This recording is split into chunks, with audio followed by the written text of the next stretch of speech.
پیغام T V کے منفرد اسلوب اور مستند معلومات پر مبنی بے شمار دینی اور تعلیمی ویڈیوز دیکھنے کے لیے ہمارا چینل سبسکرائب کیجیے اور ہماری نئی ویڈیوز سے اپڈیٹ رہنے کے لیے بیل آئیکن پر کلک کیجیے۔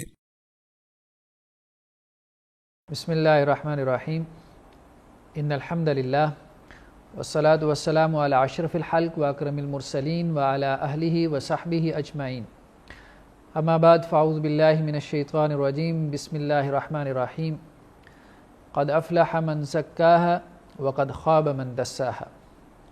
تحقیق وہ شخص کامیاب ہو گیا جس نے اپنے نفس کا تزکیہ کر لیا، اور وہ شخص ناکام اور نامراد ہو گیا کہ جس نے اپنے نفس کو مٹی کے اندر دبا دیا۔ ہمارا یہ جو پروگرام کا ایک سلسلہ ہے پرسنالٹی ڈیولپمنٹ سے متعلق ہے، اصلاح نفس سے متعلق ہے، انسانی شخصیت کی تعمیر سے متعلق ہے۔ تو آج کی ہماری اس دوسری نشست کا موضوع مجاہدہ نفس ہے۔ اپنے نفس کے خواہشات کو کنٹرول کرنے کے ٹولز اور ذرائع کا بیان ہے کہ اگر میں اپنے نفس کو کنٹرول کرنا چاہتا ہوں، جسے ہم ضبط نفس کہتے ہیں، یعنی سیلف کنٹرول، تو سیلف کنٹرول کے کیا ذرائع ہیں، اس کے کیا ٹولز ہیں، اس کے کیا ریسورسز ہیں ہمارے پاس، اس کے کیا رستے ہیں۔ تو رسول اللہ صلی اللہ علیہ وسلم کی اس حوالے سے ایک بہت پیاری حدیث ہمارے پاس موجود ہے کہ المجاہد من جاہد نفسہ فی طاعت اللہ، کہ اصل مجاہد وہ ہے جو اپنے نفس کے ساتھ جہاد کرے، جو اپنے ساتھ جہاد کرے۔ جہاد کہتے ہیں اسٹرگل کو، ایفرٹ کو، یعنی وہ ایفرٹ کہ جس میں آپ دوسرے کے مقابلے میں ایفرٹ کر رہے ہوں، دوسرے کے مقابلے میں آپ کوئی کوشش کر رہے ہوں۔ تو مجاہد وہ ہے جو اپنے نفس کے ساتھ جہاد کر رہا ہے، کس مقصد سے، کس آبجیکٹو کے تحت، فی طاعت اللہ، اس کو اللہ کیا مطیع اور فرما بردار بنانے کے لیے، اللہ کی اوبیڈینس میں لانے کے لیے، اس کو اللہ کی حکومت کے اندر لانے کے لیے، اس کی اطاعت اور فرما برداری میں لانے کے لیے۔ تو یہ مجاہد اللہ کی نظر میں اصل مجاہد ہے۔ یہ صحیح اور اتھینٹک حدیث ہے۔ تو ہم یہ کہہ سکتے ہیں کہ جو اصل الاصول ہے، اصل الاصول سے مراد یہ ہے کہ جو پرائم پرنسپل ہے اپنے نفس کی اصلاح کا یا اپنے خواہشات کو کنٹرول کرنے کا، تو وہ ضبط نفس ہے، تو وہ مجاہدہ نفس ہے، یعنی اپنے نفس کو کنٹرول کرنے کے لیے اسٹرگل کرنا، محنت کرنا۔ تو ایک بہت پیارا جملہ ہے حضرت شاہ عبد القادر رحمہ اللہ کا کہ یہ دین اول زحمت ہے، اس کے بعد رحمت ہی رحمت ہے۔ یعنی شروع میں اپنے آپ کو اس دین کے اوپر لانے کے لیے تھوڑی سی زحمت کرنی پڑے گی، کچھ سٹرگل کرنی پڑے گی، کچھ محنت کرنی پڑے گی، اپنے نفس کے ساتھ کچھ لڑائی کرنی پڑے گی، پھر اس کے بعد رحمت ہی رحمت ہے، یعنی اس کے بعد آسانی ہی آسانی ہے، اس کے بعد آپ کی طبیعت دینی احکامات کے موافق اور مناسب ہو جائے گی۔ یعنی شروع میں اپنے نفس کو نماز کا عادی بنانے کے لیے تھوڑی سی سٹرگل کرنی پڑے گی، تھوڑا سا اپنے ساتھ لڑنا پڑے گا، تھوڑی سی محنت کرنی پڑے گی، یہ آسان نہیں لگے گا، لیکن آہستہ آہستہ جب نماز کی عادت پختہ ہوتی چلی جائے گی تو پھر یہ دین رحمت ہی رحمت ہے، پھر آسانیاں ہی آسانیاں ہیں۔ تو گویا اگر میں اپنی اصلاح کرنا چاہتا ہوں تو اصلاح کے لیے مجھے اپنے نفس پہ جبر کرنا پڑے گا، مجھے اپنے نفس کو کنٹرول کرنے کی اپنے اندر صلاحیت پیدا کرنی پڑے گی، اور اسی کو ہی مجاہدہ نفس کہتے ہیں۔ ہمارے ہاں بعض لوگوں نے مجاہدہ نفس کے اصول کو کچھ غلط طرح سے انٹرپریٹ کر دیا۔ وہ انٹرپریٹیشن یوں کر دی کہ مجاہدہ نفس سے مراد یہ ہے کہ آپ 4 چیزوں کے اندر قلت پیدا کریں۔ اس کو عام طور پہ مجاہدہ نفس کے 4 اصولوں کے طور پہ بیان کیا جاتا ہے کہ قلت طعام، قلت نوم، قلت کلام اور قلت اختلاط مال انام۔ تو ہم ان 4 پرنسپلز کو سمجھنے کی کوشش کرتے ہیں کہ ہمارے دین نے اس طرح سے مجاہدہ نفس کی کیا تلقین کی ہے؟ اگر نہیں کی تو ہمارے دین کے مزاج کے اندر، ہمارے دین کے صحیح تصور کے اندر مجاہدہ نفس کا صحیح کانسیپٹ کیا ہے؟ تو قلت طعام، بعض لوگوں کا کہنا یہ ہے کہ اگر آپ نے اپنے نفس سے مجاہدہ کرنا ہے تو آپ کو اپنا کھانا اور اپنی خوراک کم کرنی پڑے گی، حالانکہ یہ بات بالکل بھی درست نہیں ہے۔ ہمارے دین میں اس قسم کی کچھ بھی تعلیمات نہیں ہے کہ آپ اپنی خوراک کم سے کم کریں، نہ تو ہمارے دین نے خوراک کم کرنے کا حکم دیا اور نہ ہی ہمارے دین نے بہت زیادہ کھانے کو اپریشیٹ کیا ہے۔ رسول اللہ صلی اللہ علیہ وسلم کا جو طرز عمل، جو ایٹیٹیوڈ ہمیں ملتا ہے وہ یہ ہے کہ اگر آپ کو کھانا میسر آتا تھا تو آپ اللہ کا شکر ادا کرتے تھے، اگر میسر نہیں آتا تھا تو صبر کرتے تھے۔ رسول اللہ صلی اللہ علیہ وسلم کی زندگی میں جو فقر ہم کو نظر آتا ہے، جو فاقے ہمیں ملتے ہیں، تو وہ فقر اور فاقہ اختیاری نہیں تھا، یعنی ایسا نہیں تھا کہ رسول اللہ صلی اللہ علیہ وسلم کے پاس انواع اور اقسام کے طعام اور کھانے کی چیزیں ہوں اور رسول اللہ صلی اللہ علیہ وسلم ان سب کے باوجود فقر اور فاقہ جو ہے وہ اختیار کرتے ہوں۔ یعنی رسول اللہ صلی اللہ علیہ وسلم کو کھانے کی چیزیں میسر ہی نہیں تھیں، جیسا کہ حضرت عائشہ رضی اللہ تعالیٰ عنہ فرماتی ہیں کہ 2 مہینے تک ہمارے گھر میں چولہا نہیں جلتا تھا اور 2 کالی چیزوں کے اوپر گزارا ہوتا تھا، ایک کھجور اور ایک دودھ۔ تو رسول اللہ صلی اللہ علیہ وسلم کی زندگی سے اس طرح سے رہنمائی لینا کہ آپ صلی اللہ علیہ وسلم نے بھوک میں زندگی گزاری ہے تو مجھے بھی بھوکا رہ کے زندگی گزارنی ہے اور یہ مجاہدہ نفس ہے، تو یہ سوچ لینا، یہ سمجھ لینا یہ غلط ہے، کیونکہ میرا مجاہدہ نفس یعنی کھانا جو ہے وہ چھوڑ دینا یہ تو اختیاری ہوگا اور رسول اللہ صلی اللہ علیہ وسلم کا اختیاری نہیں تھا، یعنی حالات کا نتیجہ تھا۔ اللہ کے رسول صلی اللہ علیہ وسلم نے البتہ بہت زیادہ کھانے کو پسند نہیں فرمایا، بلکہ یہ کہا ہے کہ کافر جو ہے وہ 7 آنتوں سے کھاتا ہے۔ رسول اللہ صلی اللہ علیہ وسلم کے سامنے ایک شخص کا واقعہ پیش کیا گیا کہ جو اسلام لانے سے پہلے بہت زیادہ کھانا کھاتا تھا لیکن ایمان قبول کرنے کے بعد اس کا کھانا کم ہو گیا، تو رسول اللہ صلی اللہ علیہ وسلم نے اس کے اوپر تبصرہ کرتے ہوئے فرمایا کہ کافر 7 آنتوں سے کھاتا ہے اور مومن 1 آنت سے کھاتا ہے۔ تو گویا بہت زیادہ کھانا کھانا یہ ہمارے دین میں ناپسندیدہ ہے، اس کو ہمارے دین نے پسند نہیں کیا کہ انسان ہر وقت جانوروں کی طرح چرتا چکتا ہی رہے، اور یہ بھی ہمارے دین نے پسند نہیں کیا کہ اگر اللہ نے آپ کو کھانے کی نعمت دی ہے تو آپ اس کھانے کو چھوڑ دیں، یعنی آپ گوشت اس لیے نہ کھائیں کہ میں نے مجاہدہ نفس کرنا ہے، آپ جو ہے ضرورت کے مطابق کھانا اس لیے نہ کھائیں کہ میں نے اپنے نفس کے ساتھ لڑنا ہے۔ تو مطلب یہ کوئی کمال نہیں ہے کہ میں ایک مریل جسم کے اوپر اللہ کی فرما برداری کا جھنڈا گاڑ دوں۔ کمال تو یہ ہے نا کہ میرا جسم صحت مند ہے، پھر اس کے اوپر میں اللہ کی فرما برداری کا جھنڈا لہرا کے دکھا دوں، تو یہ کمال ہے۔ تو یہ کوئی کمال نہیں ہے کہ میں اپنے جسم کو مریل کر دوں، اس کا کھانا اتنا کم کر دوں کہ اس کی خواہش ہی ختم ہو کے رہ جائے،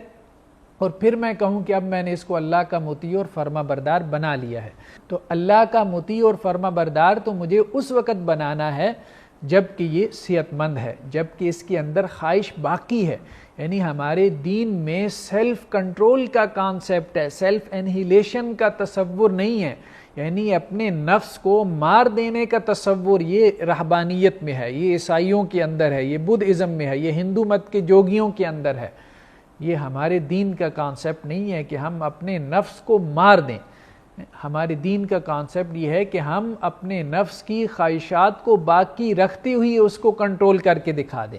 مطلب یہی اصل میں کمال ہے نا۔ تو رسول اللہ صلی اللہ علیہ وسلم کی جو دعائیں ہمیں ملتی ہیں جنہیں ہم ادعیہ ماثورہ کہتے ہیں، کہ اچھا کھانا کھانے کے بعد آپ صلی اللہ علیہ وسلم کیا دعا کرتے تھے؟ اللہم بارک لنا فی، اللہ تعالیٰ اس میں برکت ڈال دے۔ تو برکت کا مطلب یہ ہے کہ اے پروردگار مجھے اس سے بہتر کھانا عطا فرما دے۔ اچھا پینے کے بعد، دودھ پینے کے بعد رسول اللہ صلی اللہ علیہ وسلم کی جو دعائیں ہیں وہ کیا ہیں؟ کہ کہ اللہم بارک لنا فی، اے پروردگار میرے لیے اس پینے کے اندر برکت ڈال دے، یعنی مجھے دوبارہ ایسا پلا دے، مجھے دوبارہ ایسا اچھا کھانا کھلا دے۔ تو یہ شکر کا حال ہے، یعنی اچھا کھا کر اور اچھا پی کر اللہ کے شکر کو اپنے دل میں محسوس کرنا، یہ زیادہ بہتر ہے، اس سے یہ بڑی نیکی ہے اس سے کہ آپ اچھے کھانے کو اور اچھے پینے کو ترک کر دیں۔ تو قلت طعام، اپنا کھانا کم کرنا مجاہدہ نفس کا کوئی اصول نہیں ہے، بلکہ مجاہدہ نفس کا اصل اصول یہ ہے کہ معتدل کھانا کھائے اور معتدل کھانا کھانے کے بعد اپنے آپ کو اللہ کا شکر گزار بندہ بنانے کی عادت ڈالے۔ مطلب کھانا کھانے کے بعد جو دعا ہے اس کو رسمن نہ پڑے، بلکہ دل کے اندر یہ فیلنگ، یہ احساس ہو کہ اتنا اچھا کھانا کھایا ہے تو اللہ کا شکر بھی دل سے ادا کرے۔ جیسے زبان جو ہے وہ کھانے کے ٹیسٹ کو محسوس کر لیتی ہے، ابھی کھانا سامنے پڑا ہے اور میری زبان کے اندر جو ہے وہ اس کا ٹیسٹ آ جاتا ہے، تو اسی طرح سے اللہ کا شکر ادا کرتے ہوئے الفاظ میری زبان پہ ہوں اور دل جو ہے وہ اللہ کے شکر کے جذبات سے لبریز ہو، مطلب یہ انسان کی کیفیت ہونی چاہیے۔ تو دوسرا اصول قلت نوم، جو ہمارے ہاں بعض لوگوں نے بیان کیا کہ مجاہدہ نفس کا دوسرا اصول یہ ہے کہ میں اپنی نیند کو کم کر دوں، تو یہ بھی کوئی اصول نہیں ہے۔ رسول اللہ صلی اللہ علیہ وسلم نے فرمایا کہ اذا نعس احدکم فی الصلاۃ، کہ جب تم میں سے کوئی شخص نماز کے اندر اونگنا شروع کر دے فلینم، تو اس کو چاہیے کہ سو جائے۔ تو گویا کہ عبادت کے وقت میں بھی رسول اللہ صلی اللہ علیہ وسلم نے نیند پورا کرنے کا حکم دیا ہے کہ پہلے نیند پوری کرو۔ مطلب یہ نہ ہو کہ نماز کے اندر تم کچھ پڑھ رہے ہو اور تمہیں معلوم ہی نہیں کہ تم کیا اپنی زبان سے ادا کر رہے ہو۔ تو رسول اللہ صلی اللہ علیہ وسلم نے عبادت کے وقت میں بھی اگر نیند زیادہ آ رہی ہو تو پہلے نیند پوری کرنے کا حکم دیا۔ تو عام حالات میں رسول اللہ صلی اللہ علیہ وسلم کیسے یہ تلقین فرما سکتے ہیں کہ اپنی نیند کو کم کر دو؟ تو بہت زیادہ سونا بھی ہمارے دین میں مطلوب نہیں ہے، ریکوائرڈ نہیں ہے، اور بہت کم سونا یہ بھی ہمارے دین کا کوئی تقاضا نہیں ہے۔ ہمارے دین کا حکم کیا ہے کہ معتدل سو، جتنی تمہارے جسم کی ضرورت ہے۔ جیسا کہ ہمارے ہاں ڈاکٹر حضرات یا اطباء یہ کہتے ہیں، میڈیکل سائنس والے کہتے ہیں کہ انسان کی معتدل نیند جو ہے وہ 7 سے 8 گھنٹے میں پوری ہو جاتی ہے۔ تو معتدل سونا، معتدل طور پہ اپنی نیند کو پورا کرنا۔ ایک یہ ہے کہ کسی شخص کے حالات ہی ایسے ہیں کہ اس کو نیند نہیں آ رہی یا اس کو کم نیند مل رہی ہے، ہم اس کی بات نہیں کر رہے۔ ہم یہ کہہ رہے ہیں کہ ایک شخص یہ سوچ کر کہ میں نے اپنی تربیت کرنی ہے، اپنی اصلاح کرنی ہے، اپنا تزکیہ نفس کرنا ہے، تو اس کے لیے مجھے اپنی نیند کم کرنی ہے، تو یہ سوچ کر اپنی نیند کم کرنا تو یہ ہمارے دین کا کوئی تقاضا نہیں ہے۔ جیسا کہ یہ سوچ کر کم کھانا، یہ سوچ کر کم کھانا کہ مجھے اپنی اصلاح کرنی ہے، تو یہ ہمارے دین کا کوئی تقاضا نہیں ہے۔ کہ رسول اللہ صلی اللہ علیہ وسلم نے فرمایا کہ من صام الدہر، جس نے ساری زندگی، لا صام من صام الدہر، کہ جس نے ساری زندگی روزہ رکھا تو اس نے کوئی روزہ نہیں رکھا، یعنی عبادت کی نیت سے بھوکا رہنے والا بھی اللہ کے ہاں مقبول نہیں ہے۔ تو بغیر عبادت کی جو ہے، اب روزہ کیا ایک عبادت ہے نا، تو عبادت کے لیے جو ہے وہ ہمیشہ بھوکا رہنا یا بہت زیادہ بھوکا رہنا یہ بھی ہمارے دین میں مطلوب نہیں ہے۔ تو اگر میں یہ کروں کہ اپنی تربیت کے لیے بھوکا رہنا شروع کر دوں تو وہ تو ویسے ہی مطلوب نہیں ہوگا۔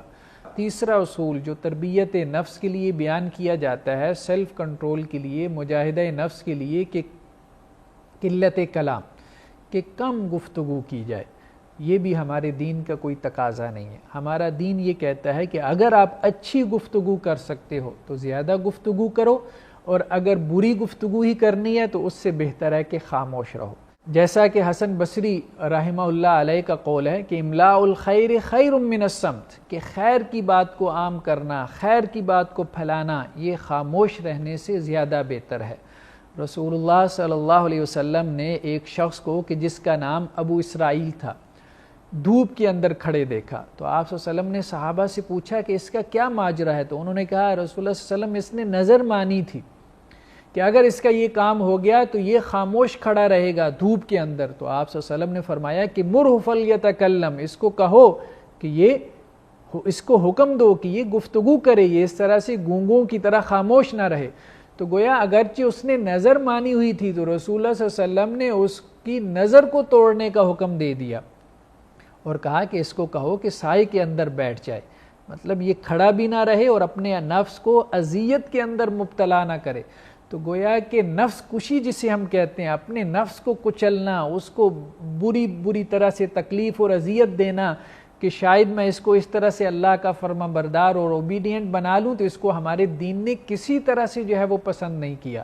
چاہے وہ قلت طعام کے ذریعے سے ہو، کھانا کم کرنے سے ہو، چاہے اپنی نیند کم کرنے کے ذریعے سے ہو، چاہے قلت کلام اپنی گفتگو کم کرنے سے، بہت زیادہ خاموشی اور سکوت میں چلے جانے سے ہو، اس کو کسی طور پسند نہیں کیا۔ اور چوتھا اصول یہ بیان کیا جاتا ہے قلت اختلاط، کہ لوگوں کے ساتھ آپ ملنا جلنا کم کر دیں، یعنی اگر آپ مجاہدہ نفس چاہتے ہیں، اپنی اصلاح اور تربیت چاہتے ہیں، تو لوگوں کے ساتھ اپنا سوشل انٹریکشن کم کر دیں۔ تو ہمارے دین نے اس کو بھی پسند نہیں فرمایا۔ رسول اللہ صلی اللہ علیہ وسلم کی واضح طور پہ حدیث ہے، المؤمن الذی یحالط الناس ویصبر علی آذاہم خیر من المؤمن،